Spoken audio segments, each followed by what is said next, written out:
Yahoo! Anybody want some nuts? C'est ce car il ne veut pas apprendre Excel et je meurs car il ne veut pas apprendre Excel comme le marin qui fume cigarette sous le canal.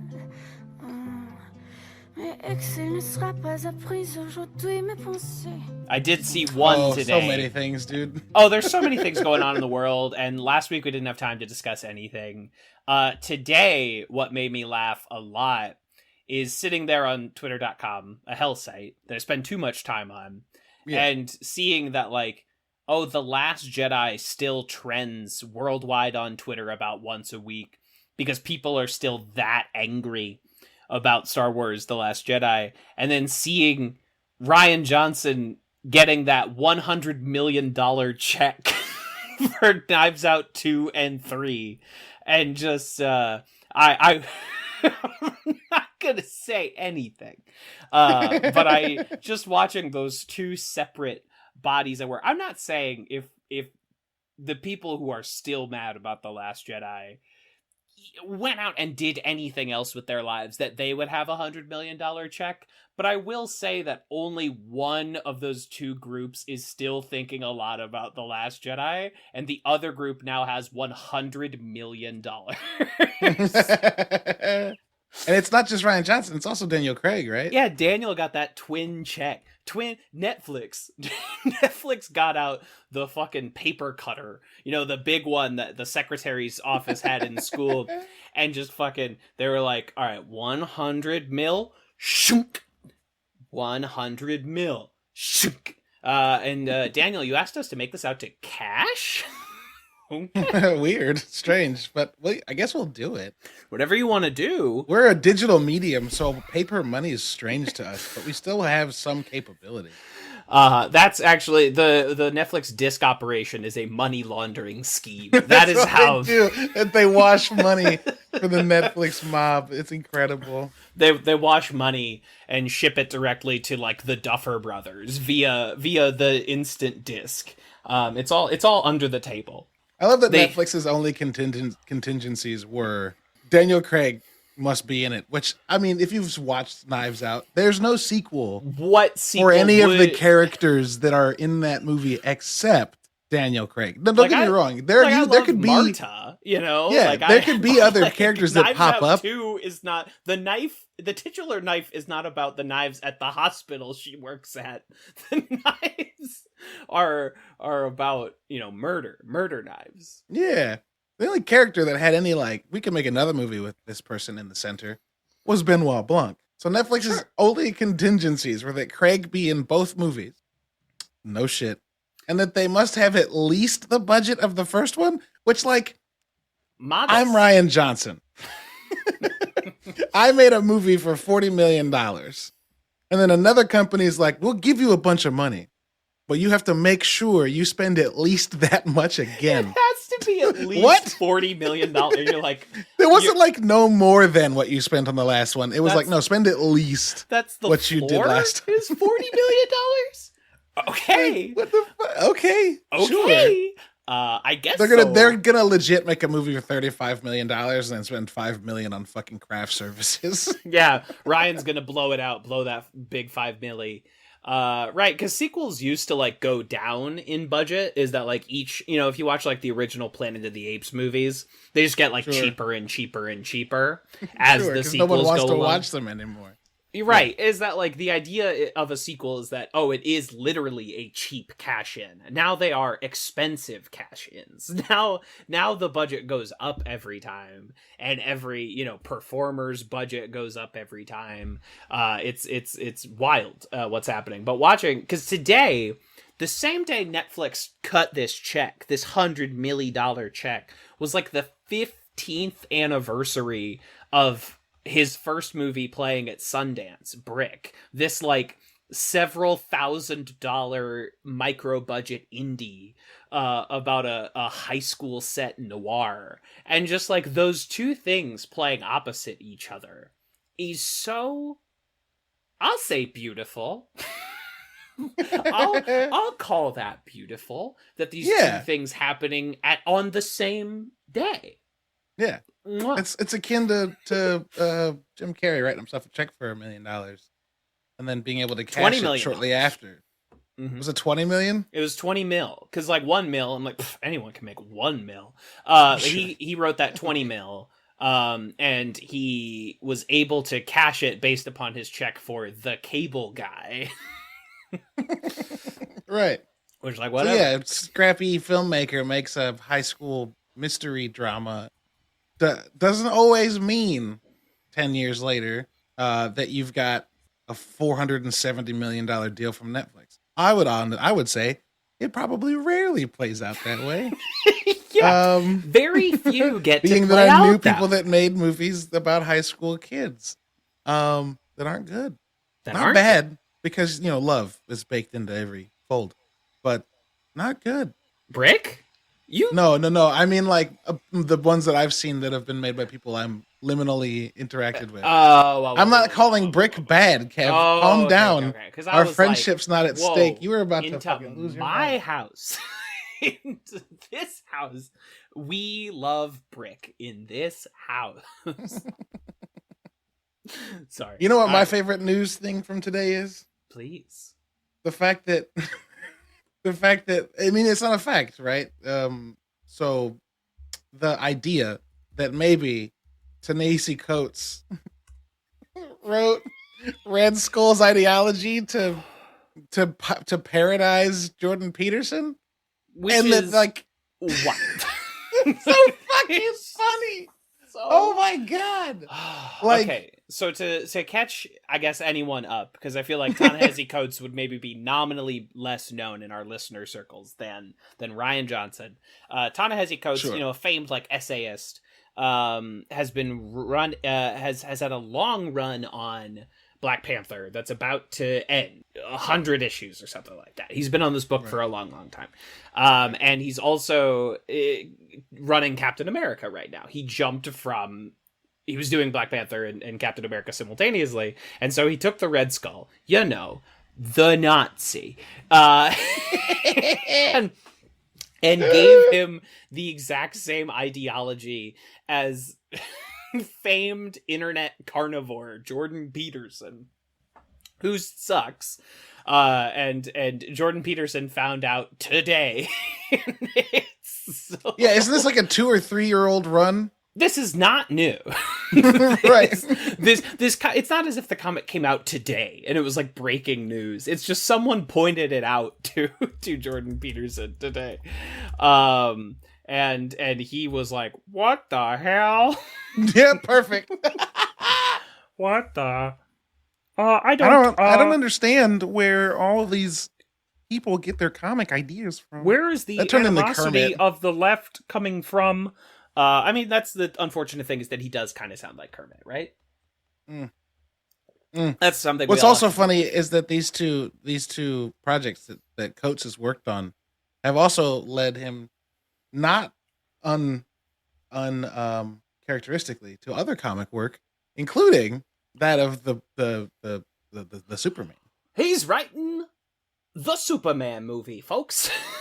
Ladies and gentlemen, he's writing the next one. Who's directing? They announced a team. IMDb doesn't say shit. J.J. Abrams. J.J. Abrams is producing. Oh, okay. Woo! I got really worried. We almost got a J.J. Abrams movie, a J.J. Abrams Superman movie like 10 years ago, right?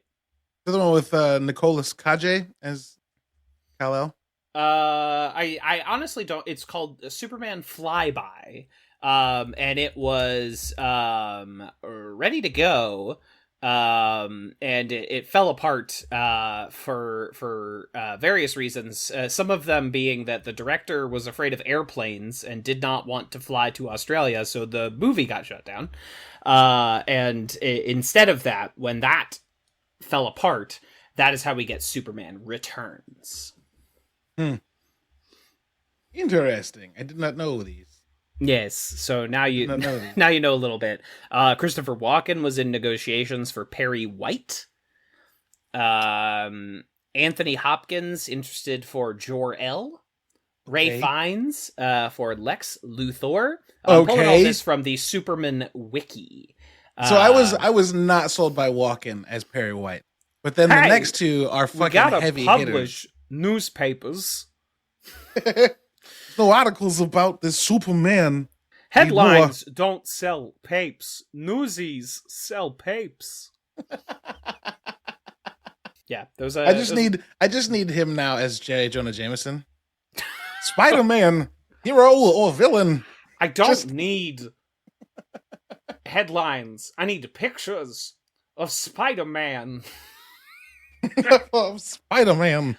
I need pictures of Spider-Man. Well, you know, I have petty cash. Oh, God. Here's $200 of petty cash. Go buy yourself a camera and a sandwich. Get me a little picture. And a sandwich. Of Spider-Man. Get yourself a roast beef sandwich. And find me Spider-Man. So good. Stupid. One of You're the worst welcome, world. bits. We just made that happen. I love Christopher Walken. Famed Broadway song and dance man, Christopher Walken.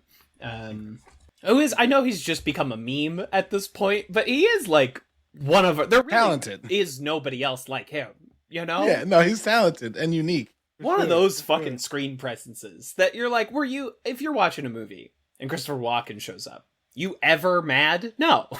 No, it's like if you're watching a movie and Robert De Niro has a cameo and you're like, oh, okay. Hey, all right. Okay. Okay. What movie was that? Was that fucking American Hustle? Yeah, yes. Where like late in the game in American Hustle, they're just like at a poker game, right? And Robert like De Niro 3/4 in and they're like, there's this big bad though. And you're like, okay. And then he walks and you're like, oh shit. Oh shit. Okay. Bobby De Niro? Bobby De Niro showing up. Bobby? Is this guy gonna play the Irishman in 6 years? Oh my God. So it's not gonna happen. But it'd be really great if Coates could write Blade. That feels like it needs to happen. What an interesting Blade film.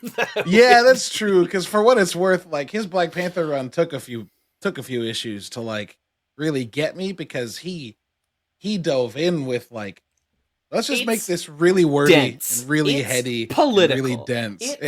It took him a while before he started writing comics instead of essays with pictures. Sure. And that's a transition a lot of people have trouble making. If you're used to a fully print medium, or like there's also very few like, film and television writers that have been able to make that transition very smoothly because it is like its own completely unique beast. Right. And it took a little while before it felt like, oh, I'm reading a comic book. Right. I'm not reading a history museum insert. Right, with like brief bits of dialogue instead of reading like a non-traditional essay. And I think there's some things he gets to in that run. I haven't read the whole thing, but that are like very interesting, impactful, emotional. It just takes a little while. It's so dense right off the bat, and it takes a little second before like he clicks into that gear. And then by the time he's doing Captain America, he's like fully adapted to the medium he's working in. Like that is comics. And comics don't respond well to being very wordy. They don't. There's a smoothness that has to be there. Like the art has to tell so much of the story just by the necessity of the medium you're working in the same way that like if you try to watch a movie that's just people talking the whole time it's most insulated scenes of anything Sorkin writes. Yeah. It's so because I think the guys that are good at that like Sorkin know that you have to like keep things moving, right. Short scenes they can't go on forever and ever and ever. We Take a Drink, The Social Network, those are short quick scenes it's a very wordy movie, but it's always but everything moves so quick you can't get bored. Right. I feel like there's not a scene in The Social Network that's 5 pages long. Maybe the final scene. But that seems slow on purpose. The fuck you flip flops scene, yep. you know, like maybe that scene. But everything else is it's tight, it's quick, it's concise, and that is to its advantage. You know, people like to talk about how Tarantino's very talky, and he is, but he also has a section of each movie with little to no dialogue, where it's just like the action and the score are telling the story at this point. Inglourious Basterds does have a 15-minute scene where they play a card game, but it's also like the Hugo Stiglitz scene is not very far away from that sequence, you know? Right. So in my research while thinking I was about, yakking. Well, not just that. It was actually a pretty immediate discovery. The writer for fucking Blade was the story editor and executive story editor for Watchmen, the television show. Yeah, and Hunters, which was that Amazon show about Nazi hunters. Pacino. Yeah, I watched the first episode of that, and it was too violent, I think, for the wife. But I was like, "Yo, I'm sold as fuck." It seemed good. I have not gotten the Amazon Prime app still remains basically unclicked on my PS4. I'm once in I got the through Expanse, Fleabag, I was like, man, Fleabag. Sure. Fleabag fucking rips. Yeah, we don't have to tell anyone listening to this show. Nobody listening to this show doesn't know that. And if you haven't seen Fleabag, it's like 14 30-minute episodes. It is British. Watch it one like day with a bottle of wine. It's incredible. Right. You'll be fine. That's a good weekend. And that's not even like most of your weekend. You could watch all of Fleabag and still have a lot of time for activity. You could like watch Fleabag and have strategically placed brunches and nice dinners with friends. Exactly. And you wouldn't even lose out on social interaction. Right, you could basically the length of your regular meals for 2 days, right? If you did 3 square meals and watched Fleabag during each one, you could probably finish Fleabag in 2 days. Yeah, it's great. Watch that fucking show. Yeah, watch fucking Fleabag. What are you doing listening to us? Just stop listening to this. Go watch Fleabag and then come back. I don't care if you're driving. Put on Fleabag. It will still be the best thing you did. Absolutely. The last thing you did, but the best thing you did. That's the good time to do the best thing, Kev. Right Cheers. Before it's over. Cheers. Yes. Cheers. Oh, man. Have my little gin with a sprig of rosemary. Fancy as fuck. Have you... Damn, that is fancy as fuck. I'm drinking day-old water. This is, of course, Advanced Community Studies, a podcast where we watch and talk about the American television comedy show Community, 1 or 2 episodes at a time. We are the premier podcast of the Yahoo Screen Podcasting Network. RIP Yahoo Answers. I am one of your hosts, TV's Kevin Lanigan, and I look like the road manager for the California Raisins. I'm the daddy host, the hostess with the mostest kids, and I am the system. I consume humanity. Congratulations. No, it's not good. You faked you a all robot taste fight? awful. You all taste awful. You staged a robot fight? That is a moment. I'm sure we'll talk about it. That is you know how Troy often flirts on this line of like stupid guy to Troy should not be alive at this point. Yeah. That moment flirts a little too close with like, how is this dude alive? How is he's too dumb to exist? Does he think that cruise control on cars is autopilot? Like, yeah, there's too many things in our everyday life that he would have. You know that complete fictitious lie where everyone believed that Orson Welles' radio broadcast of War of the Worlds, that just absolute fabrication.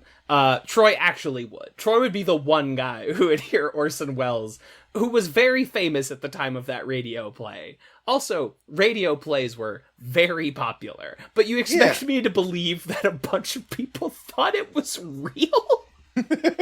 Come on!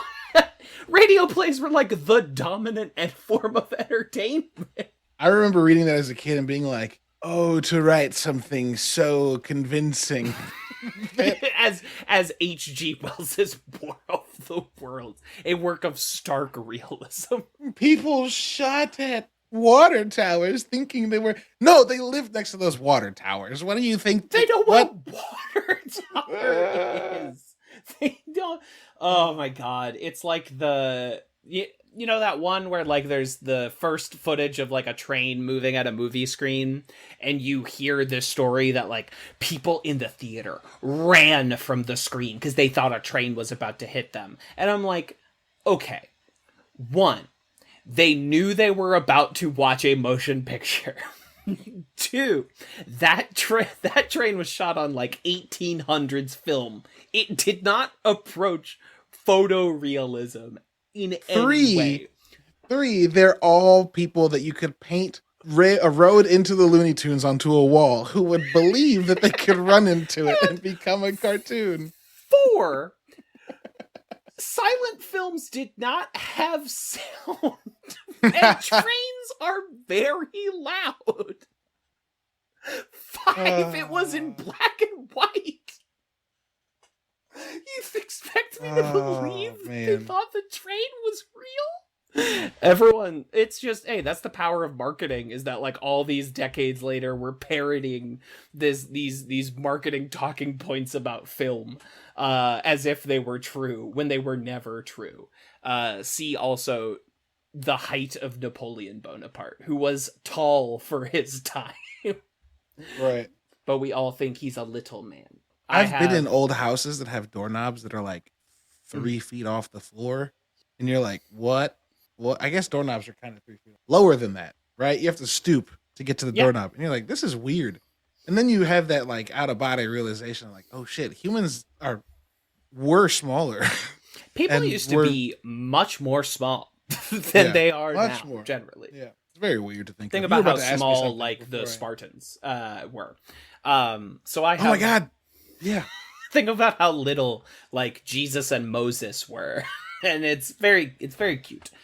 So I have 2 orders of business. One is to close the book on season 4, and one is to open up the book on season 5. And I was going to ask you what order we should do those in, but I think the order kind of presents itself. So I ran some polls with our beautiful Twitter followers to sort of wrap up season 4. Well, some of them are beautiful. Some of them are wrong. Go on. Some of them are very wrong, and some of them have been blocked for being a little too insistent that it's okay to date a teenager. Some of them have been blocked, but they could not see this poll, so their vote did not count here. I just meant the results of these polls. But yes, but also some of the results of these polls are wild. So you've seen the polls. Okay, this is so you've seen the polls. Y'all are just doing this on purpose. Yeah, go on. Please y'all are share wild. With those who are unaware. So to put it on the listener record, the first of these polls, who was the season 4 MVP? I gave you 4 options because we, as a podcast, determined that there were 4 options for who the MVP was because they were the centerpiece of the 2 best episodes. So 16% said Gillian Jacobs / Britta Perry, 17% said Danny Pudi / Abed, 23% said Donald Glover / Troy, and 44% said the season 4 MVP, Jim Rash / Dean Craig Pelton, and I can't say I disagree. No, I think this one is the one of the 3 that our listeners got correct. Sure. The rest, folks, we need to have a conversation. We need to sit down with really plain food so you're not distracted and have a conversation about your decision. Have a conversation. So next, what was the worst episode of season 4? 8% said the season 4 premiere, History 101. So by far, people do not hate that one as much as you and I seem to, or at least not compared to other episodes. 17% said other, so not one of the listed options. 29% said advanced introduction to finality, the terrible paintball episode. Our current vote for worst episode of Community. And 46% of people said the puppet episode was the worst episode of season 4, which I just think is objectively not true. No, yeah, it's weird. That's weird. That sounds. The hate for that episode is real. The hate for that episode is so palpable. Well, okay, and let's so qualify. strong. Let's qualify what you mean by real, right? Because, and I'm It going to speak for you exists. real quickly. By real, you mean it is a thing, exactly, that exists. It Much like the exists. hate for Nickelback is real, but like when It's you not ask deserved. somebody why they hate Nickelback, they go, "Because everyone else does." I think that's the case with this I think episode. people have pointed that out about Nickelback is like, well, they sold like 8 million albums, so like some of you were buying them. Yeah. some of you are lying. Some of y'all were like, "Yeah, fuck them," and then jamming out on your way to. Oh, I was jamming out, and I am not ashamed of it. I think they're No. fun. I think they're fun. They have several songs I know by heart and haven't listened to in years, but should they come on, I'm singing it. I'm through with standing in line to clubs I'll never get in. It's like the bottom of the ninth, and I'm never gonna win. It's so good. It makes sense. It rules. It's- Yeah, we're coming out. I as saw them- Nickelback I saw them fans. live once. If we haven't lost all our listeners, you and I saying Nickelback is good will be the last nail in our coffin. It's all right. We get to talk about Dave Matthews soon, so like Hey, they ho, can ho. chill. and one. Yeah. So give Yeah, us go the ahead. last and most egregious of the erroneous polls. The last poll. What was the best episode of the gas leak year? 9% said other, none of the listed options. 25% said basic human anatomy, the body swap episode. 29% said herstory of dance. And 37% said the puppet episode. So it has been crowned both the best and the worst episode. It's of the Community Nicolas Cage season of community 4. episodes. Ah, perfect metaphor. Everybody's You're welcome. something. Johnny Depp, the bad kind of good. Is the puppet Yeah. episode the bad kind of good? Who can say? They can. Or And is it the good they kind did. of bad? Yeah, our listeners decide. Yeah, they decided for us. Is it- And we must they decided live that in it this is both Jean-Claude Van Damme and Johnny Depp, This is this is the reality we must live in now. unfortunately. One where we have to think of that episode as the best and worst. So congratulations to us, I guess. And For so- improperly educating our listeners. absolutely. Y'all are wild. Basic Human Anatomy is the best episode. Advanced Introduction to Finality is the worst. And it's not even close on either of those competitions. No, not. You're all very wrong. And I cannot believe how wrong all of you are. So wrong.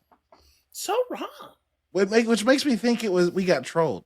Like it was just wrong for wrong's sake. I think we definitely did have a saboteur. Friend of the show, former guest Dan Barnes, definitely swayed many people toward the puppet episode, rallied the troops. I don't As know. best or worst. As best. Rallied his troops for best episode. And I just, it is what it is. Democracy won out. And stop the steal. Count the votes. Oh god. I can't believe the Biden crime family stole our community episode election. Yeah, it's a little absurd. I would really want to look at that at the laptop. What's on? What is on the lunch ladies' emails? I think that will unravel this whole election. We all know conspiracy. that Dean Pelton is a security risk. He's But a security still, risk. we give him access to student records and a computer of his own. And knowing those two facts alone means that any election that exists while he is in power is in question. It's inherently called into question. Yeah, Who's counting inherently. the votes? That's what we have to ask. Yes, it was the Twitter algorithm, but I don't trust. They say Chang didn't count the votes, but I know that Chang counted the votes. Yeah, I know that. He didn't count them personally, but like his people were the only ones in the room. So that's all I'm saying. It's being tossed in the trash. I saw a fucking van with City College painted on the side, dumping votes and laughing.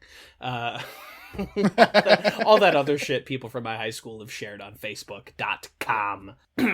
But communist, am I right? Yeah, absolutely. Everyone knows that Facebook is famously left-leaning. So to open up season 5, Mark Zuckerberg, my favorite model Democrat, to open up the book on season 5, I actually want you and I to play a sort of betting game. I wanna call our shots here. On the grand season rankings, how do you think season 5 is going to fare as a whole compared to other seasons? I think it will outperform season. Oh, I had it. Hold on. I think it'll outperform season 3, but not 1 or 2. Okay, so that is weird because you have the order kind of. So our bottom is season 6, obviously, average of 69. Then above that is season 1 with 49. Then season 3 with 34, and then season 2 with 27. Oh, season 3 is in second? Yeah, there's a lot of bangers in there. You know, there are. Huh? See, I think season 5 is name the order for me again. 2, 3, 1, 4. Huh? See, this season has this, and the next season have the benefit of having fewer episodes to bring the score down, and also the disadvantage of having fewer episodes to bring the collective score up. Right. So, like, if there's a few stinkers, it can really impact the overall. Luckily, and I think season 5 and as season much 6 as are I both like season 5 and 6, there's a couple iffy ones along the way. They're relatively devoid of stinkers. I agree. It's a pretty good hit ratio from here to the end. I think it's definitely going to beat season 4. And I think on the whole, because season 5 just has like 4 out and out complete bangers that I think will take it up above season 1's overall average. Even if there are a couple in here that are going to get a little dicey, I still think it will be our new 3rd place slot. Yeah, and like I was saying a moment ago, like, I think that because there's only 13 episodes, that it's gonna have the benefit of, like, having, 7 episodes that are like, these are all right, finding themselves in the 30s and 40s. Of our ranking, and then it's gonna have 4 episodes that are really good, finding themselves in like the top 10, 20, and then maybe 2 episodes that drop it back. But those 2 episodes at that point are kind of inconsequential if the rest of the show is so far up. Right. So you can write off a couple of missteps if they're balanced out by a couple of big hitters, and I think this season has more big hitters than it has missteps. And even still, its missteps are probably better than the missteps, I think, of probably season 3 and definitely season 4. I think so. So it's I think it's going to shake out who knows how this ratio is going to balance out versus like season 3. I think season 2 is insurmountable. There's no getting over the season 2 hill. It's too steep a climb. But yeah, what was the percentage difference between it and the next runner-up? So it is like 27.9, and the next one is 34.5. So it's not a giant gulf, but to get an average of 27 on a list that is currently 82 or 84, I don't understand how anybody could come in and possibly topple that slot. Now, I wonder, though, what will happen, because when we start ranking these episodes, the other season's rankings will change. Will drop. So does season 5 or season 6, or maybe season 5 and 6 together, have the weight to push season 2 a little further down? Or if not 2, worm its way in between season 3 and season 2? I know. Anything could happen. It's anybody's ball game at this point. It's all displacement of water. Yeah, it's all, it's rock soup. You just put enough rocks and it looks like you have more soup. I'm very curious to see how this will shake out. So it seems like you and I are mostly in agreement with where this is gonna end up. This has been Sports Center. If I have the time tomorrow, I'll put in some generic Sports Center music. I probably won't, though. Listener, whether or not I've done that. And one more brief bit before we dive into season 5. I kind of want, like we did for season 4, I kind of want to set up like a tone setter, like a thesis statement for what we're about to do here, if I may, because I think everyone agrees that Community 1 through 3 is pretty fucking great. that is basically universally agreed upon, that those 3 seasons are pretty uniformly excellent. And it's after that things get shaky. Some people really hate season 4. Some people don't see as much of a difference with season 4. Like, especially people that don't know the history don't see the differences. So that's an interesting topic of conversation. But I see, because I spend too much time on twitter.com. So I see people like, oh, I just finished Community for the first time. I didn't like the last couple seasons, et cetera, et cetera. I see that pretty frequently. Of people dissing these last 2 seasons of Community. But I think, and I hope that, especially as we're taking these seasons slower than we have the seasons previous, that we're going to get into why I find these 2 seasons so interesting and compelling and thematically rich, sort of underappreciated and skipped over in a lot of ways. I kind of want our very limited scope here of our podcast to be a sort of critical reappraisal of these very messy, the behind the scenes of these seasons were tumultuous because you have cast members leaving, they're fucking moving to Yahoo Screen. I think a lot of fans who were watching for the first time got exhausted around this point. They're like, my heart can't take this up and down thing anymore. I've talked to a lot of people that have experienced that. And I hope that, because we're going to do these, not every episode being just one episode of these seasons, but taking it slowly and really piecing apart why these have been so fascinating to me over the years. I don't know, just a statement of purpose here at the top. Yeah, no, I think that's a good way to come into it. It's interesting because I, unlike so many people, and also like a lot of people, came to the show almost entirely after it was finished. It started in 2009, right? Yep. And so it ended in 2015. Correct. And I got to it in 2014.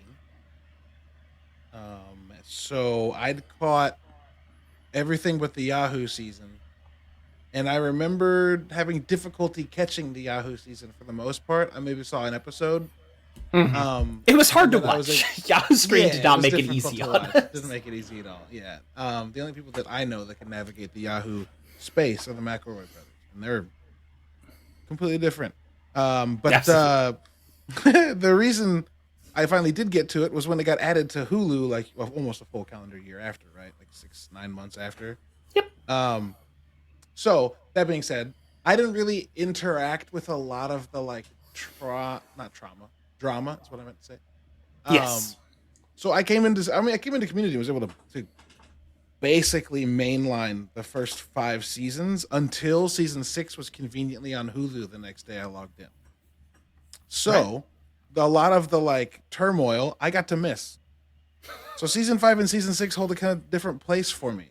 It wasn't that a lot of stuff's changing and things are kind of going away, not away. One word, going a space way, going a direction. And instead it was a much more quick, much less painful. This show's getting ready to end. You know what I mean? Yeah, it wasn't a long drawn out process of 6 years for you. It was instead it was a year and a half. Yeah. And as cast members started to leave, it felt more like the same way I encountered The Office, which was after The Office had completely ended. So by the time seasons 6, 7, 8, and 9 are happening, and people are leaving, and new people are mains, and Steve Carell's gone, and fucking Robert California shows up, I was like, okay, weird, whatever. The show did this. It wasn't this person's been doing this for 6 years, and I've built this relationship, and now they're gone. It was no, it was in a lot of episodes. I get it, but also cool. So anyway, long diversionary series of thoughts aside, I'm interested about going through these more critically because season 5 and season 6 kind of missed me when I watched them the first time because I was so into the first 4 seasons and the dynamic that existed that as soon as pieces started to fall out, I started to it's losing its spice. And then when I came back to it, years later, and I'm not going to say old, more mature. I watched these shows when I was 22, 23, and then came back when I was 27, 28, which like is time. And you do mature over that time. And when you're young, those years make a lot of difference, you know? Sure. So coming back to them again and watching it through before we started this podcast, I was like, oh, these are actually really fucking good. So I'm interested to see how well my ideas about why they're good stand up against people who like endured the changes as they were happening. Right. Like myself, like me, who did it all from day one, and was exhausted, but I'm really happy I went along the ride. You know, I mean, there are a lot of big episodes in season 5 that are immediately standouts, right? Like, It didn't take me years to appreciate Ass Crack Bandit, Lie Detector, Lava World, Meow Meow Beans. Like, I got those right away. Those are huge hit right out of the gate episodes. And then it's later that I come around of like advanced Dungeons and Dragons, for instance, right? The second Dungeons and Dragons episode. The first time I watched that, I was like, I don't really get this. I don't think this is very good. And watching it even only a few months ago for like the first time in a long time, I'm like, this is an interesting episode. Yep. The resolution of this episode is fascinating. As like a piece of drama. Also as a piece of like relative, not procedural, obviously, but as a piece of like sitcom drama, right? Because most of the time you're watching a sitcom, it's going to tie itself up. And if it doesn't tie itself up, it will the next couple episodes. And that episode, we're jumping ahead, obviously, but that episode comes to a conclusion. It's not a conclusion that is conclusive. And you're like, it's not tidy. It's not the sitcom thing where everyone hugs at the end of it. And no, it's just kind of a new way to move forward, which is oddly prescient regarding the show. Right? That it's like, it's conclusive in its own way, but it's open. Anyway, we'll talk about that episode for a long time. Yeah, we'll get there. But let's dive into it for real now. Season 5, episode 1, Repilot, directed by Tristram Shapiro, written by Dan Harmon and Chris McKenna. In this episode, Jeff, after failing as a lawyer, returns to Greendale once again and ends up reinstigating the Save Greendale committee with his old study group members minus Magnitude. So this... Don't you guys feel weird doing this without Magnitude? This episode has to act as a complete reinstigation, right? Like, it is indeed a repilot. They titled it pretty well. That, like, sort of using a similar framework, even some of the same, like, shots, like that shot of the quad with the dean speaking over it, you know, like, very intentional echoes of where we started versus where we are. Jeff paints that portrait of, like, Britta, when you came here, you were, like, a devout, you know, feminist and anarchist, and now you're, like, the group's airhead. Like, what happened here? what ruined you? And that's a very interesting tale for everyone, like, behind the scenes, for anyone that might not know. Of course, Dan Harmon was gone for season 4, gets rehired for season 5 after basically at the end of season 4, Joel McHale goes up to Sony and NBC and says, we need him back.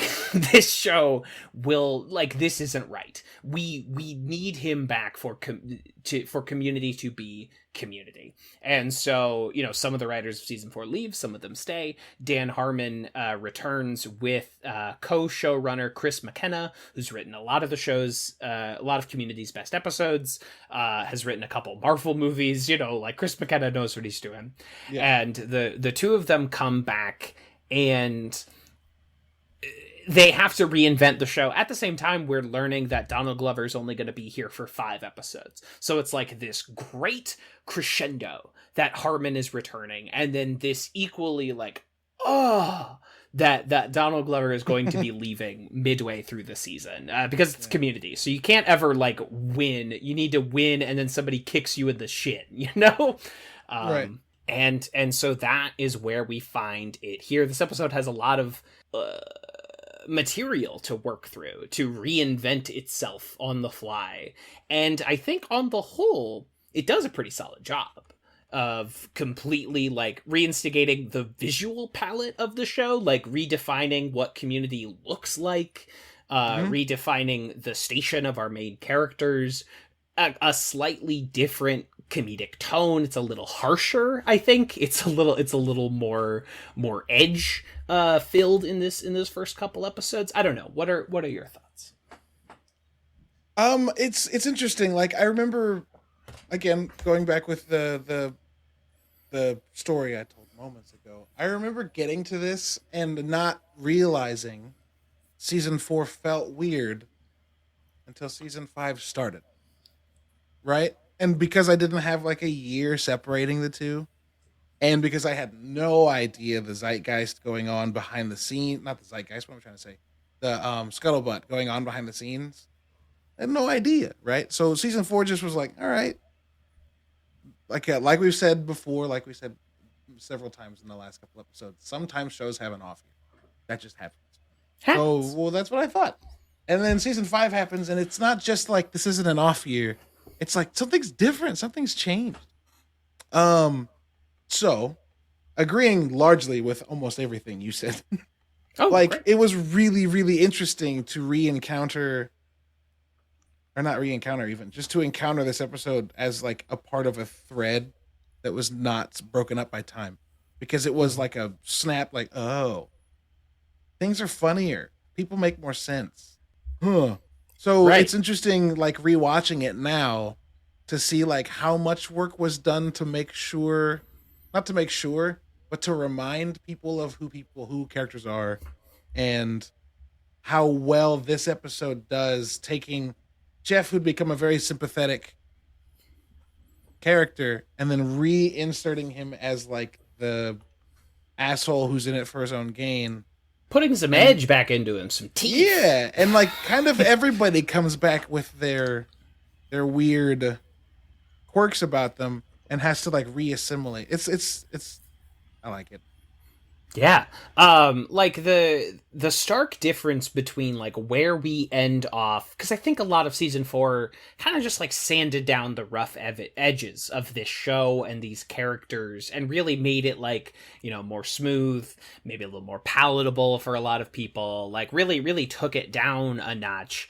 And the response to that of season 5 is to come in with the chisel and jagged up everyone more jagged than they've ever been, you know, make them pointier and pricklier, to the point where like there's almost this catharsis for me watching in the next episode, like Magnitude hurl a brick through a window and yell like pop as this like primal scream, and I was like, oh, there it is, like here it is, this toothy, odd, often mean show that I've come to love has sort of like returned, you know?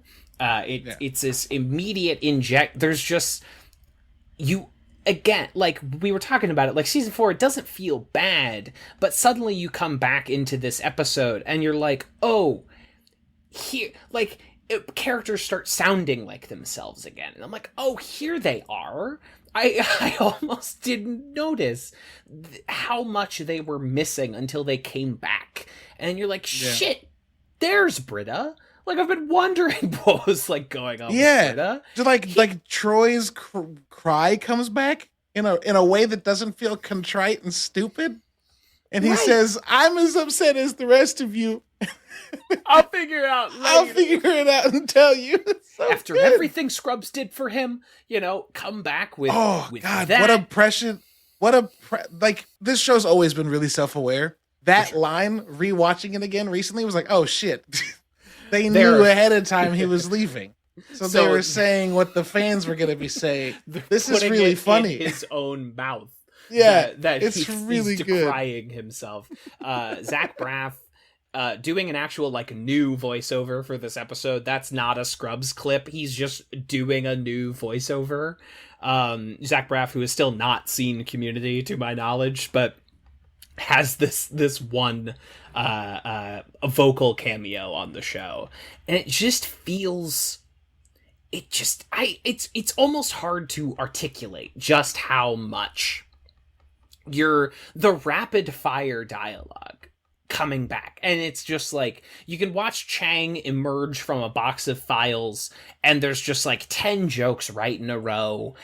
And you're like, oh God, there it is. Like, there, it came back to me. It's back. Show. It's back. Yeah.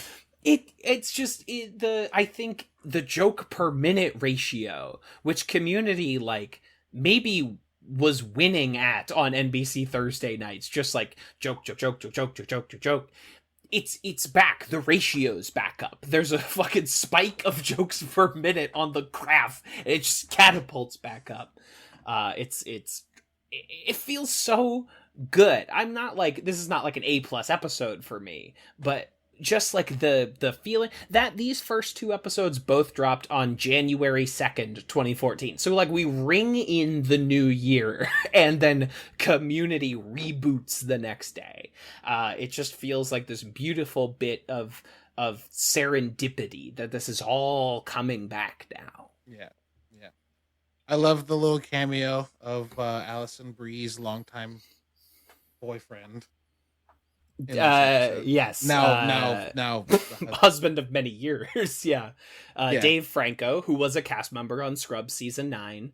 Bad season, but I have nothing against Dave Franco. It wasn't his fault. And just this comes back just the feeling of the Dean. I mean, Jim never stopped being good. He was the season 4 MVP, but there's just, again, just like a different, I think it's that he's playing off of Jeff, who is now, he's more rigid. He's not as soft as he was in season 4. So it's like an actual comedic repartee. Yeah, it's back to him interacting with Jeff, who's Jeff, not Jeff, who's Jeff.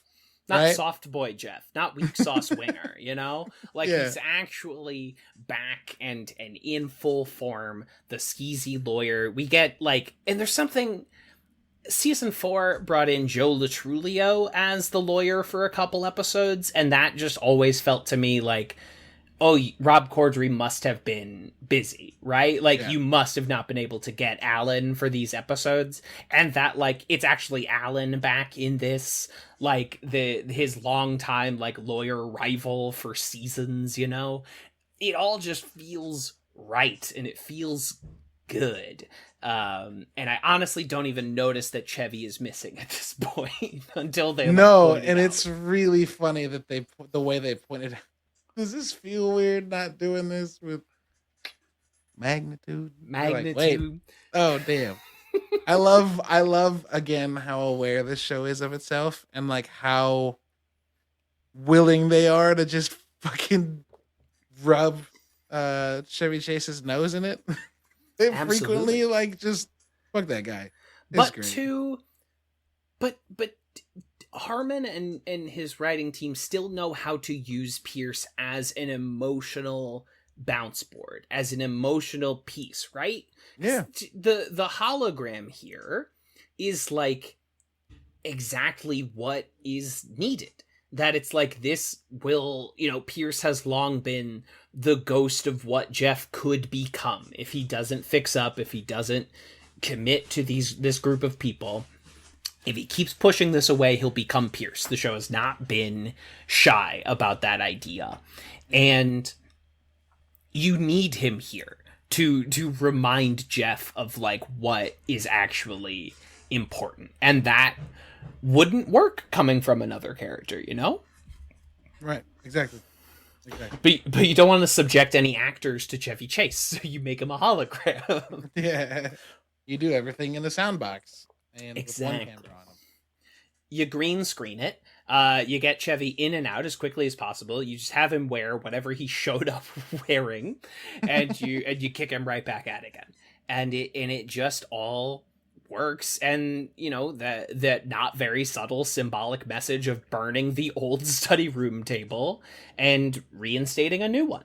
And we're gonna build up a new table, and we're gonna start again. And it just works so nicely. It's just, I like it. I think it sings. I think it's really strong. It's very good. All things considered. I don't believe in evil, but this school definitely got a finger up its butt as a kid. Oh my God. And just like everyone tried to talk her out of psychology, and she's just like, psychology. she, and then if I'm nitpicking, like, Jeff, don't drop a burning piece of paper on the ground. Like, don't. Yeah, what are you doing? Also, if you're gonna cover something in gasoline, don't then trail said gasoline you're gonna light on fire back to where you're standing. Your feet. Yeah. If I'm nitpicking, but the table going up is an important visual piece. It's a right statement of purpose. Right. In a way that the show needed. It needed. Here's our new thesis, and it's strong and it works. It's strong. It works. I love it. I dig it. Anything else from this episode before we segue to the next? No, let's do the next. Let's do it. Season 5, episode 2, Introduction to Teaching, directed by Jay Chandrasekhar, written by Andy Bobrow. Jeff begins his life as a law teacher at Greendale, and he is office buddies with Buzz Hickey, new cast member Jonathan Banks, fresh off of getting shot on Breaking Bad. Runs right over to Community. Annie ends up enrolling in Jeff's class, and also Abed ends up taking a class on whether Nicolas Cage is good or bad, and as you might expect, ends up having a psychological breakdown because of it. Good. So, I guess, addressed right at the top, Jonathan Banks, excellent new addition to the cast. Very good. Very good. It's like the curmudgeon they wanted to get out of Pierce, but like Chevy Chase was a little too funny for the role that they maybe needed. Chevy's a little too smarmy. He's a little too silly. And and Jonathan Banks is just like the whole time. He's great. A human growl, right? If you heard a sound, the sound of his voice, this is the body you'd build around it, right? That the form, he wrinkled in the right way, that he just has this like callous face made for grimacing. It's and it's also, sorry, I cut you off again. No, it's good. It's also not just the grimace, right? It's the like disinterested stare. It's the like, if you really think you're getting out of here anytime, it's just like he just fucking just oozes fucking I'm over it. Banks is obviously a great actor, but he also has several gifts as an act, like the brow, the voice, the baldness, those ears, the nose, the way he wrinkled out. It's just like he got so many gifts as he aged that he kept rolling dice for traits and kept getting good rolls. Right. That like Jonathan Banks he's been around forever. You know, he's in Gremlins, he's in Airplane, he's been around forever, but he did not, he's played cops on a million things, but he did not take off until he aged into just like the most perfect old man character form. Like, you could not, again, like, role traits better suited to playing grumpy old characters. Not since Walther Matthau has anyone fucking aged so perfectly into a grumpy old man. Honestly, the other actor I can think of that, like, really aged into it is Michael Keaton. That, like, Keaton's on this new kick for the last, like, 5 years or so, because he just aged so perfectly. It's not that it's not Paul Rudd. He doesn't look exactly the same. He just got wrinkles in the right places. Yep. Somehow Keaton, who was like this silly comedic actor of the 80s, aged into every blue collar man. I don't know how he did it, but he aged like a plumber. It's absurd. I remember hearing like out of left field that he was going to be in Spider-Man Homecoming. And I was like, I mean, okay, but like, isn't Vulture like an older guy who's bald? Right. Like, honestly, comics Vulture looks like Jonathan Banks. Yeah, exactly. And then I remember the first scene that he's in. I was like, why? For some reason, my brain only remembered Michael Keaton as like Bruce Wayne, Michael Keaton in Tim Burton's Batman. which was like a smooth fancy boy who puts on a bat suit and he was the softest turtleneck lad, you know? Right, but instead now here he is, this grizzled fucking everyman that's like, oh, time's been good to you.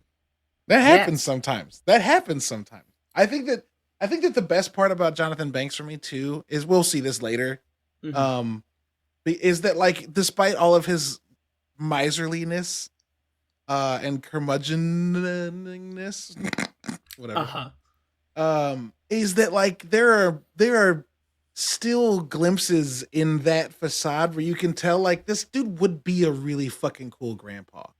Absolutely. But, like, he's angry most of the time. But when he gets excited about something in the episodes, or like when he smiles at something, or like when he comes into when he comes into the fucking teacher's lounge and is like, Winger's worried about his curriculum, and everyone this shit's fucking great. I want to hang out with that dude. He just fits the group so well because they're down, you know, a dated old guy, but they've also kind of always been down just a miserly, I'm fucking over it kind of guy. Jeff was that guy briefly, and then quickly got out of it because he started to have, you know, interaction and relationships with everybody else at the table. Right, he needs to be a protagonist of a television show, but that's when you bring in, you know, Bob Kelso on Scrubs, right? Like, Bob Kelso can't be the lead character, but as a supporting character, everybody fucking loves Bob Kelso, you know? That, like, I understand the compulsion to bring in a new old guy, and when Jonathan Banks leaves the show, they'll bring in another old guy, but it's somehow they found 3 distinctly different old guys with their own unique old guy energy that they bring to the show. And Banks kills, like, having this, like, growling deadpan that, like, he can be your guy to react to all of the insanity that is unfolding around him. Like a Vietnam War vet who's like, look at these silly children I fought and died for them to be able to put on their silly paintball games. Also, is it this episode that the end credits is the chair gag? Yes. It's so long. He has just the most natural conversation a person has ever had when they're angry and on the phone with customer service, and then immediately following that calls his mom and is like, we're not going to be able to afford to bury dad. I'm going to say this as short as possible. We can't afford to bury dad with the rest of the family. It's just like Troy's crying. Like, what is this? Oh, it's really fucking good. It's really good. It works even better than I remember it working, because I haven't seen season 5 as much as the others. It's funnier each time you rewatch it, too. Absolutely.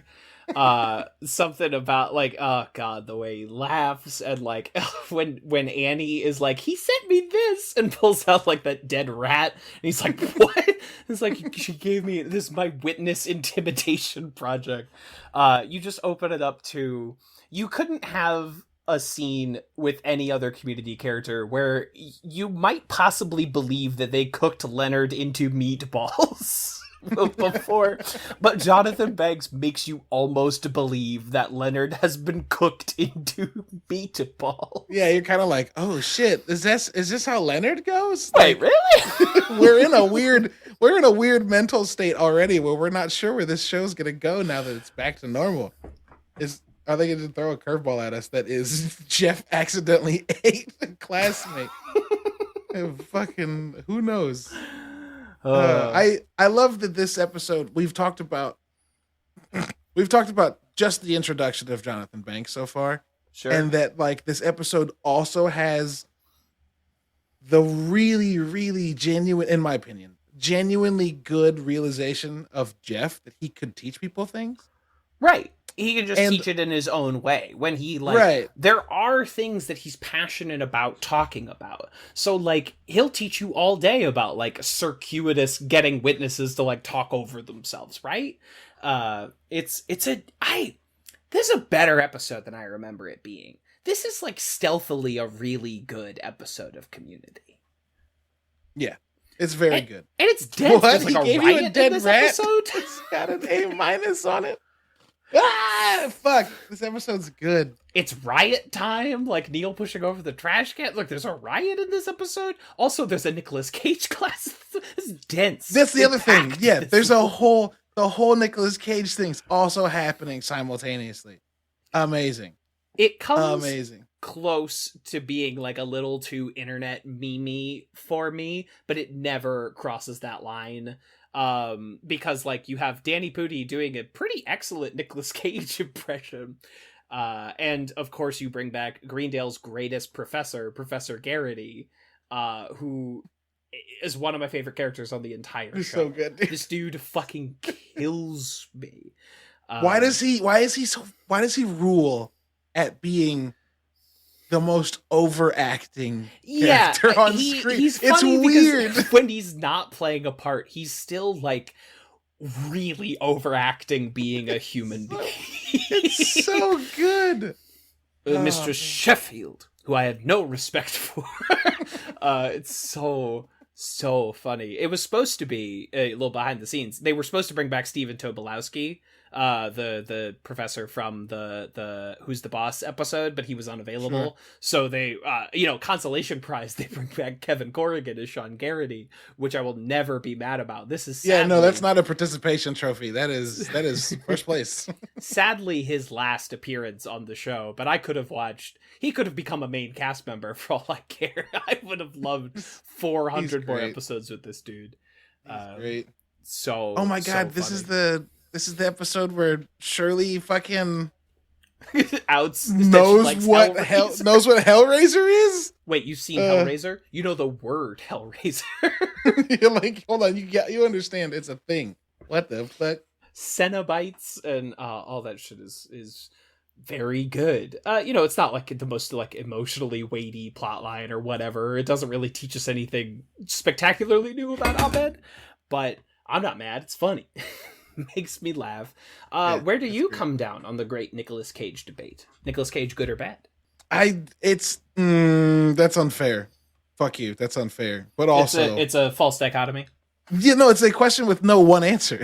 Sure. That's the existence of Nicolas Cage is in itself a Schrodinger's cat. Sure. Like every movie he's in could be great and it could be terrible and you'll never know until you watch. And once you've watched it, you've only really spoiled the answer of that question for yourself. Because everyone else who's going to watch it is going to take something different from it. No, I really like the movies I watched when I was younger, right? The National Treasure movies. Great They're films. They're good. Great They're good. films. I also liked The Rock. I haven't watched The Rock in a minute. Still good. And I Don't say worry. that purely because when Sean Connery passed last year, I remember somebody sharing one scene that was like they got the Sean Connery to say this, and it was the scene where they're climbing up the side of Alcatraz, and Nicolas Cage says, "I'll do my best," and Sean Connery's like, "Your best." Your Losers do their best. Winners go home and fuck the prom queen. Which, like, what the actual fuck? Who wrote I've this seen movie? The Rock so many times, dog. That movie rules. That movie's great. Right, exactly. For me, Nicolas Cage is a full good because he has never once been boring. He is one of those guys. Obviously, he does it in a different way than like Keith David, but it's like you've never seen Keith David be bad. Like Nicolas Cage is always fucking entertaining, and that's not something I can say of most actors. Even ones I love have given a bad performance from time to time. But like Nick, I'm never bored. I'm always interested in what he's doing. He can do it. He can do it all. He can be fucking hot as hell in Moonstruck. He can be your hilarious leading actor in Raising Arizona, and he can do action schlock like Con Air or Ghost Rider, Or he can be a sympathetic romantic character, like It Could Happen to You. Yeah, or The Family Man, where it's like a bespoke drama. Like he has a range of facets that he can do. He's Coppola. He's a member of the Coppola family. He's a so Coppola, yep. So that none of that comes up. None of their careers are perfect, but I think they are all very talented at movie making, and I love Cage. A full good for me. Yeah. As I was sitting there, like, I like this, and I like this, and I like this. I was trying to think of a movie I didn't like. Exactly.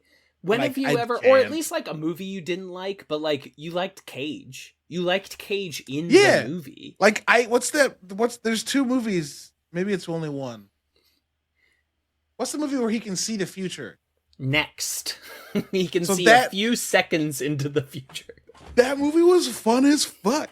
That movie's was stupid. it good? I love it. Nah, but was it fun? Yes, it was. That very movie, fun. knowing where he has the numbers that predict like plane crashes or whatever. That was the one I was also thinking of. That ends with fucking aliens that are actually angels taking his son to a better world. What the fuck? That movie's dumb as fuck, and I love it 100%. I think I'm watching a Nick Cage this weekend because I'm on my year-long summer of Scorsese, and he did one Scorsese. He was in Bringing Out the Dead, and I think that's what we're gonna watch this weekend. Nice. So you gotta bask in Cage this weekend, folks. Raising Arizona, one of my favorite movies of all time. There's plenty to choose from. Put on a Cage. Treat yourselves, folks. Have yourself grab your favorite booze and some takeout and have a raging Cager. And it'll be great. Oh Christ. I respect it. I thank you for it. It'll be good. It will ostensibly be good. Whether or not the quality of the film lives up to that specific description, immaterial. Doesn't matter. It's immaterial. The time you have will be ostensibly and irrevocably good. Watch Face Off. You know, if you want an old classic, do a little Face Off. Yeah. Treat yourself. Dude, yeah. Spider-Man into the Spider-Verse. I don't care. Treat yourself. Oh my god, Nick you Cage. could. He's great as Spider-Man Noir. Not so just good, fucking great as Spider-Man Noir. Noir. Fucking funny. You'll love it. I have nothing but good things to say about Nick Cage.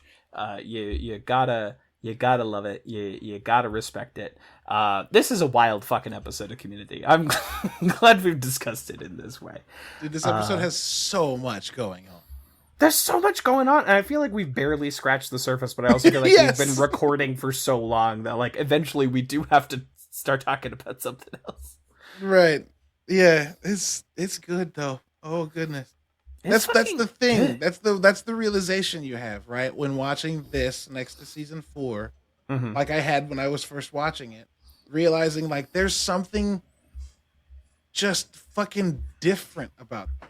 Yeah. Like there's episodes of the previous season that I genuinely like. Absolutely. But none of them were able to just like fucking pick up, put down, and throw out new or just different story shit as rapidly as these first 2 episodes do when it comes back, right? When season 5 starts. Absolutely. It's like, oh shit, it's different because structurally it just moves different. They had something to prove here. It just you get that energy of like they're throwing it all up there because they had something to prove again. Yeah, it kind of feels a little bit like not to get into like an auteur mindset, right? But like it feels a little bit like Dan Harmon was like, "See, this show wasn't the same without me." Right. I mean, it feels like he needed to prove it, even though he'd already gotten the job back. It sure, it felt like a proof of fucking concept, and it felt like, like M. Night Shyamalan, where for a while he was putting out like nonstop stinkers, and you're like, what happened here? And then he started making low budget movies where it was financed by him mortgaging his house, and suddenly his movies were good again. And you're like, oh, he needed like the danger. He needed to feel stakes. like he had something on the line at this point. He needed stakes back. Yeah. Right. You needed to feel that edge a little bit. And that's, I think, what happened here. So let's jump into our rankings for this evening. The first one is Abed's superhero commercial. This one is fine. It's not It's fine. I'm looking down here in like the 60s, like the Sophie B. Hawkins zone. Yeah, I would put it over Shirley Finds a Hole. That's for sure. Oh, for sure. Oh, because that's just like, I'm gonna use this for later. Right. There's like barely a joke, and she also seems remarkably chill about finding a big hole in the side of her garage. In the side of her fucking house. Yeah. What's Kelvin and the Zeros? That's John Goodman describes that he's band practice. Band practice. Which gotcha. Like that one's really reliant on you thinking it's funny that John Goodman plays a trumpet in a silly hat with a ponytail, which I do. I gotta say, that is good. I gotta say, John Goodman also in Raising Arizona with Nick Cage. Check it out. Hey, 6 Degrees of Nicolas Cage. That's right. Easier than Kevin Bacon. Nick Cage has worked more. I think he's worked with more people. Yeah, sure. You'd have to play like 3 degrees of Nick Cage. Yeah, because you would never need to get to 6. Right, exactly. Yeah. Dean Pelton at the Rave is just okay. I think that and this one are kind of the same. If it were me, they're just like 60... we wanted to shoot more with this one scene that we had in this episode, but we didn't really have a place to put it, so we're gonna put it here. Yeah, that's kind of what it felt like. So like number 60 is the Troy and Abed podcast. So this one is like not quite as good. Like the superhero commercial is not as good as that one for me. So we're like, I would put it new number 62, right above Shirley Finds a Hole, but beneath Sophie B. Hawkins. Yeah, do it. All right. I don't remember the Sophie B. Hawkins. Well, hey, why won't you let me click here? Oh, I have to request edit access of myself. To yourself. Get a piece of paper and write it down. Nobody look at what's happening. Look away. Look away. You gotta send yourself. Oh my god, I have to send myself a fucking email. Those technical difficulties will be the goddamn death of me. At least my computer came back on before we started. There are silver linings on many clouds. I won't even say most. You were lucky enough to get one with a silver lining in some way. This is a silver linings playbook if I've ever seen one. Oof. Let's talk about a movie that doesn't talk about mental health well. Hi. I was I listened to a podcast while you're trying to get this figured out. I listened to a podcast called Depression Mode, which just started. Oh, John Moe. Yes. It's very good. The first episode's with Patton Oswalt. And so like just because, the internet and my phone's listening to me and whatever, I've also been like kind of noticing his tweets more often. Mm-hmm. And like today, he tweeted that he just watched Silver Linings Playbook. And his tweet was, just watch Silver Linings Playbook for the first time. What the fuck? I was like, yeah. Someone who was like young and getting ready for, or just into college and about to, or just encountering depression. Watching that movie made me feel very weird. I did not know how to think about things for a minute. But, I ended up figuring it out. Just not with the help of that movie. Right, absolutely. Oh god, I'm gonna have to do so much cleaning up. I'm fucking editing it on my phone, but you're looking at it on the, on the desk. Yeah, it's real fucking weird, dude. I was like, wait, your cursor's not moving. Oh no, it's being cloud written. I could not figure it out. It's fine. It's fine. So I'm not even gonna tell you that you put it in the wrong place. God damn it. Oh god, I'm sorry. I am now so thankful for every time my computer has worked. You know what I mean? It really puts things in perspective. Yeah. Oh boy. See, I gave my grandma my laptop because I didn't use it because now I have this big setup. And the first day this didn't work or like needed to update and I needed to do something, I was like, oh no, my only computer's in the basement. That's disgusting. I'm so sorry that happened to you. It's fine. I'll be all right. I don't need to spend another $1,200 on a laptop just so I can write poetry notes on it. I can do it. Right, absolutely. Yeah, fuck you. Hey, babe, right. Can you spend $1,200 on my bullshit? Thanks. Hey, babe. Babe, can I have $1,200? Babe? Babe, no, babe. Babe, wait, no, babe. Babe, wait, no, babe. Hey, Hot Rod. Nicolas Cage is not in it. Everyone go watch Hot Rod. That movie's fucking incredible. That movie's fucking funny. The other like Lonely Island movies, I think, are like when they had more complete creative control, when it wasn't like a last minute rewrite of a Will Ferrell movie. I think those Right. like Pop Star is like perfect, but Hot Rod has these like 5 transcendent moments of comedy, just like moments that take it into the stratosphere. I'm specifically thinking of the riot sequence, which is so fucking funny. Just out there. And everything Chris Parnell does as the last bastion of AM radio. Anyway, Hot Rod, check it out. Let's rank the next end tag, which I have taken the liberty of scrolled up very high on this one, because this one is very good. It's real good. Oh, man. I laugh more at this than I do Pledge Drive. And that's number 11. I gotta say, I'm pretty close to agreement with you here. I think this one cracks top 10. I think we got to do entry into the top 10. It's been some time. It's been some time. It's better than Abed Stand Up. Yes. I think Cartoon Tunnel is maybe my cap. Yeah. Yeah. Because the Cartoon Tunnel is very good. It's too good. I think Batman Chat might even be my... Oh, fuck. Pepperwater's really good. Yeah, you love Pepperwater. You're the number 1 Pepperwater fan. I think Batman Chat's my cap, though. So this could be the new 8. New 8 is fine with me. Displacing Pepperwater. I'm going to have to renumber all of these. I'm furious. What's pepper and water? Pepper in water. Okay, what do I call this one? Hickey hiding. That sounds completely different than what's happening. But yet, you know what I'm talking about. Yep.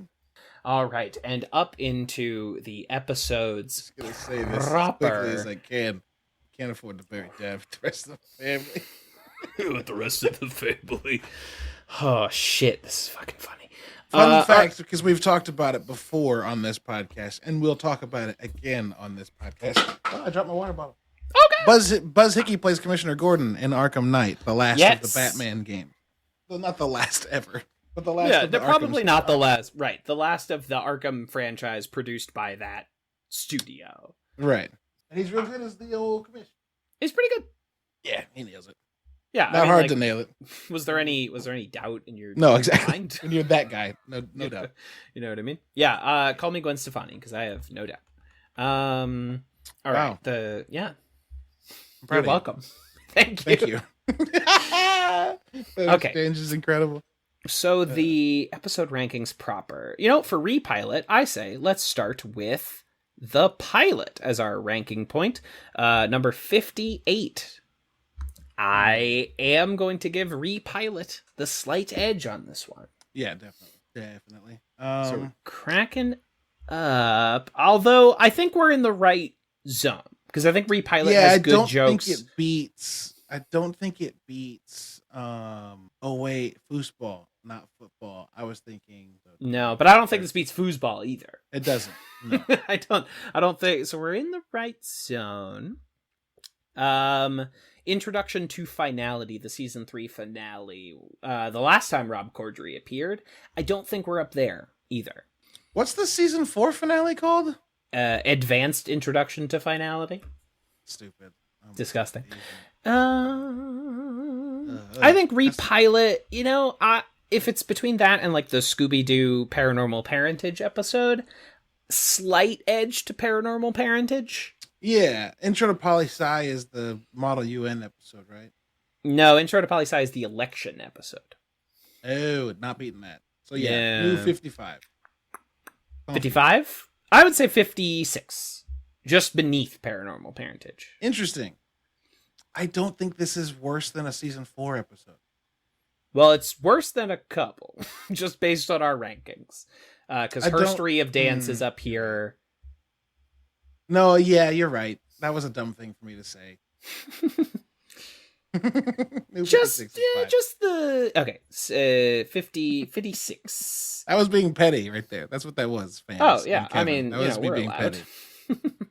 petty. New number 56, Repilot. I think that is a good spot for it. I could fucking Repulitzer. Listen, I'm typing this on my phone, and it It's does not okay. like the word repilot. I'm not judging you. Which, You're judging you. To my phone's credit, repilot is not a word. to its credit, it is not a word. Yeah, but also against your phone's credit. Shut the fuck up. I know what I want to type. Yeah, leave me alone. I know what I want to type. Leave me alone. I know who I am. I know you're not my dad. You're my dad. You're a cell phone. The introduction to teaching, which is a little further up for me than I was expecting it to be. It's up there. If we're like, we have whole episodes where we like have ranked them based on specific bits, right? This episode's chock a block full of them. Chock a block of fucking bits. Chock a block of fucking bits. Chock a block of fucking bits. And it's dense. Okay, so here's, I think, a good judging point for us. Digital estate planning, the video game episode. Sure. How are we feeling in this zone? I think it's above that purely because it has more going on. There's a lot more going on. Digital like estate if we're planning, going to talk for all about of its multiple, jokes, is very simple. You know, it's they play a video game. Yeah, this digital estate planning is throwing a ball up to yourself and catching it. Whereas I feel like Intro to Teaching is juggling 3 balls proficiently. Certainly, and somehow making those balls, intersect in a gratifying way, making all almost of these... as if they were fushigi balls. Am I right, folks? I don't know what that means. Folks at home, did you get that? I didn't. You don't know what fushigi balls are? Nah, dog. I got fushigi balls right here. Shut the fuck up. They're those dumb glass balls they used to sell on TV that David Bowie uses in fucking Labyrinth. Yeah. Oh, the little handballs. Doing the yeah. Oh, cool. Dance magic. All right. I don't know if anybody noticed when I said David Bowie, I kind of turned Cockney. David Bowie? I was like, David Bowie. What the fuck? My brain, my mouth. All of it's broken and stupid. But yeah, I would put this above 43. So above 43. I'm in a this is tough. You don't think it's better than digital estate planning? God, digital estate planning has the bit where Annie and Shirley murder like the shopkeeper's family. Mm-hmm. It has the bit where Abed exploits a program to make it have children with him. Yeah, it has like a child factory, child labor, also child factory. God, I feel. It also has a boss battle with a racist Colonel Sanders. Die racism, jive turkeys. This for me. I think I have to give slight edge to digital estate planning, but that might. I wish we had a tie-breaking vote. I wish there was a third. I mean, we person could put here. a provisional on it, right? You've not used an asterisk yet in this document, so you could very easily Control F an asterisk. So if you want to put it at 44 and put an asterisk next to it and see if, when Jace is available, if they have a different opinion or can lend a vote to either side. That's interesting. Bold. I will concede. I will say a new number 43. S5 gave up really quickly. E2. My convictions, I sometimes have courage of them. It is not this day. Introduction to teaching. Excellent. Wow. A good early showing for season 5 already. Jace, just so you know, I fought very hard so that you may have a vote. And I tried very hard to keep that from happening. Yeah. Listen, Kev, take away. Can I break your heart real quick? Sure. Go back to the ranking. Uh-huh. It did not change the numbers. Yes, I know. I've sort of been vocalizing that as I go along. I'm gonna have to when I have the Microsoft Word document where it automatically updates, I'll fix this and then I'll copy paste. But I needed to have the visual record for now. Okay. But I wasn't sure if you don't understood. Worry. A pain in my ass awaits me. It's sort of a delayed pain in the ass. Yeah. And I have this handy I don't know if this is showing up on the screen, but the Excel sheet here, where it automatically does our averages by season. Yes. When I plug it in, but it's just not as visually pleasing as the Word doc when it comes to screenshotting it and posting it on Twitter.com. No, this is also Excel is a thing that works for people. I am not one of those people. Oh my god! And this episode had the Excel joke. We didn't even talk about the runner with Microsoft Excel and the French. What was I talking about? The Introduction to Teaching beats the video game episode. Okay, there it is. The Excel joke. I completely fucking spaced on the Excel joke until right fucking now. There it is. Unbelievable. Yeah, so you won anyway. So congratulations on that. I'm not trying to win. I'm merely trying. Congratulations that you did. Thank you. I guess. Not trying to win. I'll take it. No, that's almost worse. What I just did. I'm not trying to win, but thank you for make it look easy. Yeah. I once played a game of Rocket League, poorly in my opinion, and beat my uncle, and he was like, "You destroyed me," and I was like, "I didn't even play that well," and it meant to be me being like. Right, but I when don't you know. do those self-deprecating things about competition, it's actually like, oh, wait. You weren't even hard to fucking beat, loser. Right, exactly. Yeah, I felt like such an asshole. It was really funny, though. Yeah, no, that's a good bit that you just burned your uncle so fucking hard. Do you want to do plugs while I plug in our rankings here into the Excel sheet? Yeah, sure. I don't have much going on currently. Like, I don't have anything to tell you to look forward to this week, but I am currently in talks with one of the hosts of the Fictitious podcast, which is a podcast that focuses on storytelling and science fiction. His name's Adrian Buskey. He's, last I remember, a relatively local podcast host who I've interacted with several times in town, and also we linked up at Comic-Con in San Diego once, which was really fucking cool. And then I'm also in the process of putting together a audio drama that's actually starting to come together, which is cool.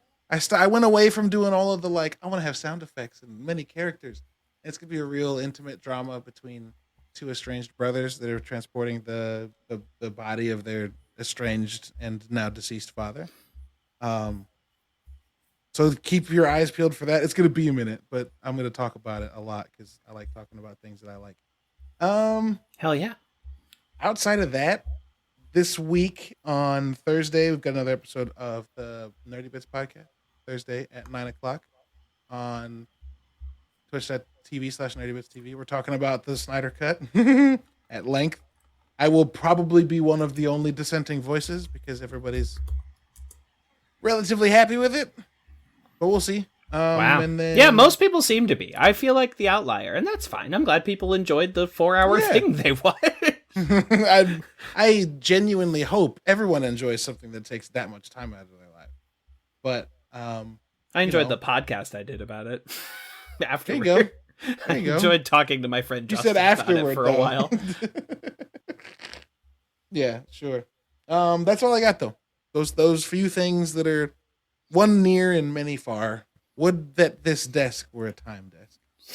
So I could correct my past mistakes. Oh, God, I love fucking Professor Sean Garrity. That's the funniest fucking dude. There's no room for story here.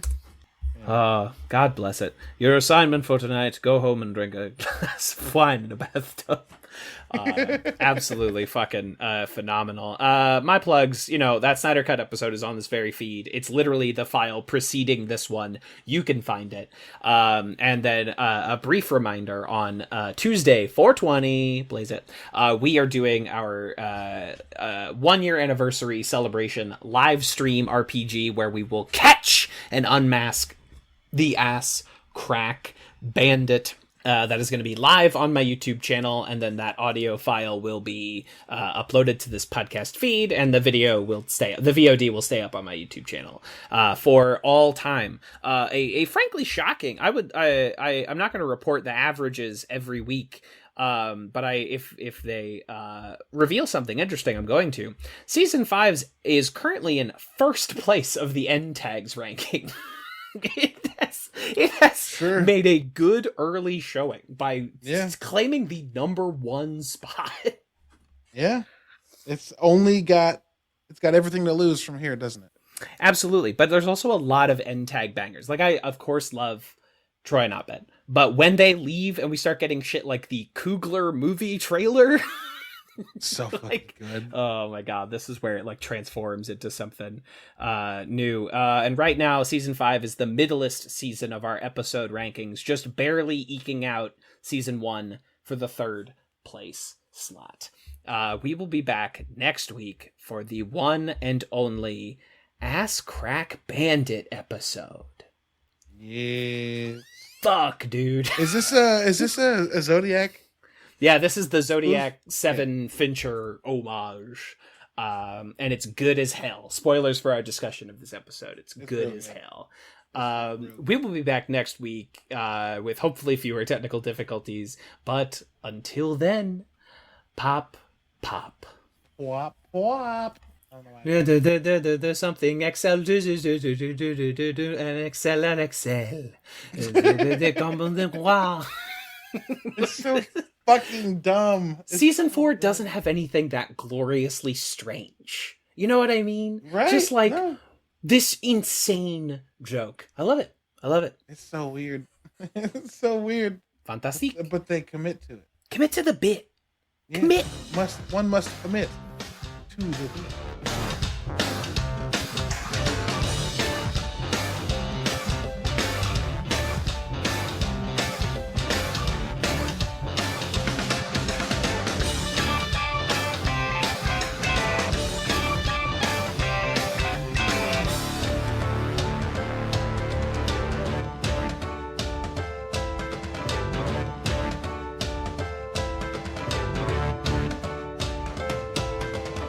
This has been a Talkback Podcast.